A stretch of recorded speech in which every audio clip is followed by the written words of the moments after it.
Hi everyone, welcome to Q&A part 2.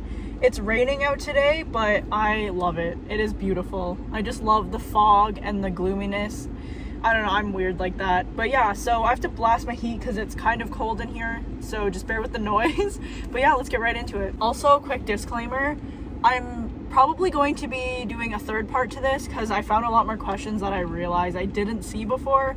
And I want to answer all of them because it's really fun talking to you guys. Alright, hood is staying on for this video because the natural hair is really showing today and it's really poofy.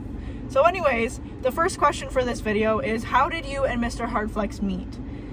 That's a long story. Okay, so for y'all who don't know 𝘭𝘰𝘅 on Instagram, go give him a follow. He is my cutie, amazing boyfriend that everyone knows and loves, and all the boys just try to steal him from me. If you know, you know. Don't come at me. Sorry, boys. But yeah, how did me and David meet?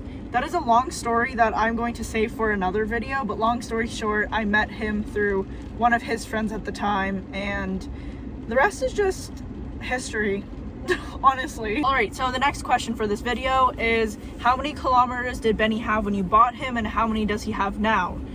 This is a lot of numbers that my small brain is gonna need to try to remember. So I bought Benny with 197k on the body, but he had a new motor from Japan in it that came with 79k on the motor, and now I think the body is at 237k and the motor is probably around 100. I don't know, I didn't really drive him that much other than to like shows and work and back, and that's not very far. Okay, next question. I really like this one. What drives you to get up in the morning, especially on your hard days? I have to think about this one because every day is different. Every day I wake up in a completely different mood, and some days I could be having weeks where I wake up and I'm okay, I'm decent. I'm not good, but I'm just decent. And then the next day I'll wake up absolutely trashed. Like, I know when I wake up that my mental health is going to be terrible for the whole day. So what drives me in the morning to get up and get my day started, besides David being the cutest human and I get to spend time with him, would have to be God. And that's another thing I want to talk to you guys about, but I'm going to save it for another video because I really want you guys to hear that testimony. That's a huge part of who I am, and that's honestly the only reason why I'm still here. If it wasn't for my faith, I would not be here. So yeah, I think the main thing is realizing that God saved my life about 8-9 years ago, and I'm realizing that life is worth living and I live it for him. Other than that, there's no reason to stay. And I know that sounds terrible to say because I don't know if I'm allowed to say this word on YouTube or not, but I used to have severe mental health problems, and he's the only reason that I was able to overcome half of those. Honestly, he's a huge part of my life and who I am as a person, and if it weren't for his love and his motivation every single day and standing right beside me, I wouldn't make it through this life, let alone make it through the day. I love this weather. I don't know if you can hear the rain, but it's just so comforting. I love it. Here, I'll show you guys. So the last question for this video is, what got you into cars? And I know I mentioned this in the last one, in part 1, but I forgot to mention that what really got me into cars was when I was at my absolute lowest, when that said ex-boyfriend left me with nothing. Not trying to out you, sorry guy, please don't hate me. But when he left me with nothing, cars is the only thing that I had left. I didn't have any friends, I didn't have anything. I was just on my own. I literally was just me, myself, and I. And what I did was throw myself into my photography and throw myself into cars. Seriously, cars mean a lot to me because they gave me a reason to wake up in the morning. When I felt like I had nothing left, I was on my own to heal and rediscover who I am as a person.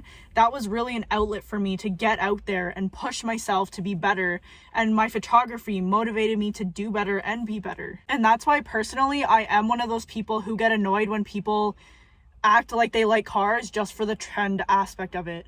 Like, I'm all for supporting people who genuinely want to get into cars and learn about cars, because at the end of the day, cars are a reason that a lot of us wake up. It gives us a purpose and a reason to keep going. And keeping it real, I don't sugarcoat things. I don't like people who do it for attention or for clout, because at the end of the day, there's real people like me and real people like all the other enthusiasts that I've met that literally live to fix, repair, and upgrade their car. And we do it because we love that car. It's our child. It is our whole world. And there's just this bond between a real enthusiast and their car that is absolutely unbreakable, and it's undescribable to somebody who isn't a car person and who doesn't really understand. And before anyone gets butthurt, which I know there's a lot of people out there like that, I'm not talking about the people who just bought their first car and want to start modifying it, or someone who's heavily into cars and just hasn't bought their first car yet. I'm not talking about those people. I'm solely talking about the people who are attention seeking and clout chasing. The people with the mindset of, oh, I'm gonna do it just because it's cool, or wow, they're getting a lot of attention for that, maybe I'll just do the same thing. It's all about your intention. If the passion isn't there and it's not in your heart, like you love this with all your heart, then what are you doing it for? So yeah, at the end of the day, it's about passion. Do what you love, and don't follow what anyone else does just because it's cool or it gets some attention. Do what you love, and that's what makes you unique, and that's what makes you you. Anyways, if you've made it this far, thank you so much for watching. I really do appreciate it, and hopefully I'll be out with some new car content soon with some actual cars in it. It's almost that time, and Benny's first show is, I think, in a week and a half, so it's coming up quick. Also, make sure you guys watch part 1 if you haven't already. I'll link it down below in the description. Stay tuned for part 3, and hopefully we'll see some cars soon. I'll talk to you guys later.